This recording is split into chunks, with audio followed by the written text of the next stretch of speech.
Bonjour et bienvenue dans notre projet pilote de conférence en didactique du FLE.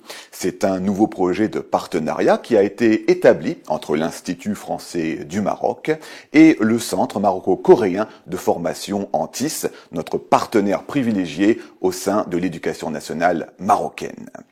Cette réflexion aujourd'hui, inaugurale donc, va nous permettre de nous interroger sur le projet de la francophonie. Le projet d'une organisation qui justifie son action politique par la pratique partagée de la langue française. La question sous-jacente à cette réflexion pourrait être celle-ci. Le partage d'une langue peut-il servir de cadre à l'exercice d'une responsabilité politique ? Nous allons tenter de travailler autour de cette question à travers 3 étapes successives. Tout d'abord, sur la notion d'identité de frontière. Qu'est-ce que c'est qu'une identité francophone? Puis, dans un second temps, nous essaierons d'observer sur quel territoire peut s'exercer une responsabilité politique francophone. Enfin, nous chercherons à voir de quelle légitimité peut se prévaloir la francophonie pour engager la responsabilité politique de son projet.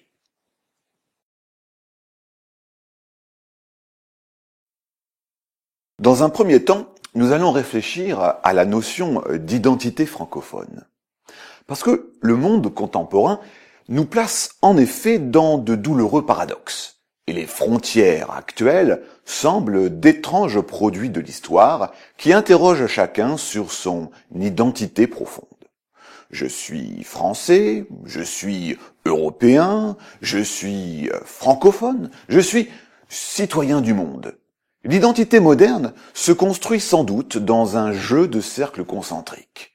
Mais ces cercles, articulés les uns aux autres, rentrent en tension, et les frictions qui en résultent remettent férocement en cause les quelques croyances dont nous aurions besoin pour paisiblement être au monde. On aimerait trouver, là où on habite, le confortable sentiment d'être chez soi, dans un espace familier, où le monde, paisiblement, ne vous surprend pas. On aimerait aussi goûter au plaisir excitant et élastique, où que l'on soit, d'être en situation d'étrangeté et d'étonnement vis-à-vis de ce qui nous entoure. L'identité moderne, dite multiple, est difficile à assumer. Le libéralisme valorise ses multiples facettes, dont il aimerait favoriser les jeux concentriques. Dans le même temps, les conservatismes de toutes espèces rendent l'expression identitaire suspecte, dans la mesure où ils créent une ligne de faille entre moi, nous, et les autres, eux. Une ligne qu'il est de plus en plus difficile de positionner sur une carte géographique. La recherche d'une identité nous pousse nécessairement à l'exercice d'une responsabilité individuelle, en mettant chacun en situation de se déclarer membre de telle ou telle collectivité humaine. Le capitalisme triomphant ne nous aide pas beaucoup. Après avoir représenté un formidable catalyseur du progrès, en assurant à une population de plus en plus importante un accès aux ressources de la technologie, il est aujourd'hui une force majoritairement déstabilisatrice, susceptible d'animer des rapports de force de plus en plus complexes à appréhender, entre des populations qui n'ont plus forcément besoin d'habiter le même territoire pour s'allier autour de revendications communes. La langue accompagne ces évolutions politiques et économiques et constitue un critère important nécessaire à chacun pour prendre position. Le contexte contemporain hésite aujourd'hui entre promotion du plurilinguisme, rivalité de quelques grandes langues dites de communication internationale et des perspectives technologiques qui dessinent un incertain horizon d'intercompréhension. Dans ce panorama, chaque locuteur, en fonction de son histoire personnelle, de son parcours, est aujourd'hui en mesure de décliner son identité grâce à la palette linguistique qu'il maîtrise.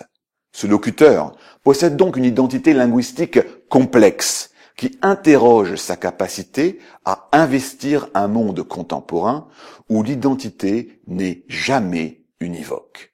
Les frontières sont brouillées, et ne suffisent plus à contenir les identités singulières ou collectives.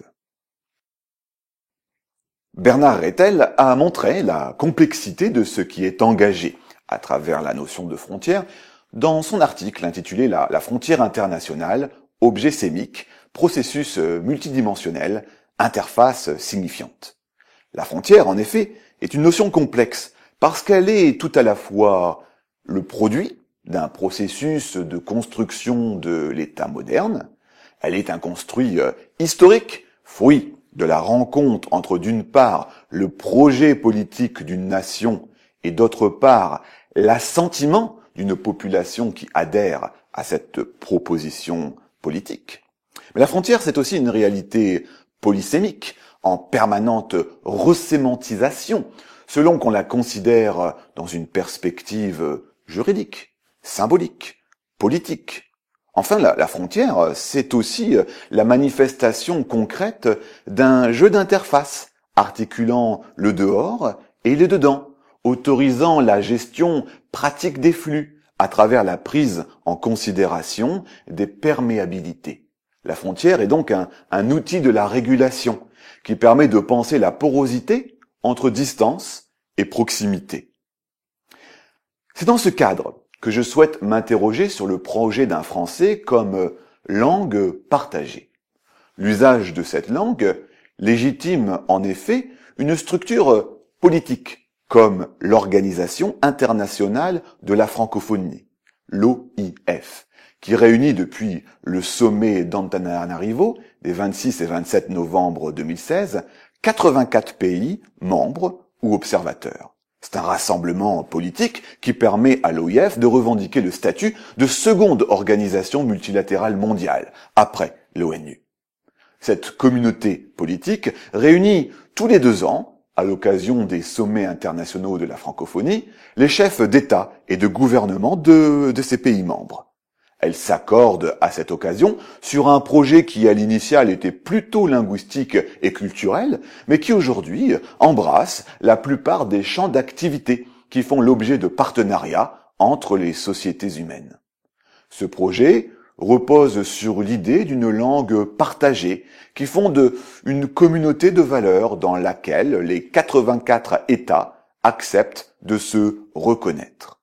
84 États répartis sur les 5 continents, qui associent donc une communauté humaine profondément diverse et dont les représentants politiques s'accordent pour exercer une responsabilité collective sur la marche du monde tel qu'il va. Comment l'usage d'une langue qui recouvre des pratiques hétérogènes et occupe des statuts très divers au sein de chacun des pays concernés peut-il légitimer l'émergence d'un projet politique multilatéral? À quel cadre éthique est-il fait référence dans la mise en œuvre d'un projet politique qui s'emploie à proposer à chacun des citoyens un vaste horizon d'attentes communs qui constituerait peut-être la version la plus aboutie de l'identité moderne?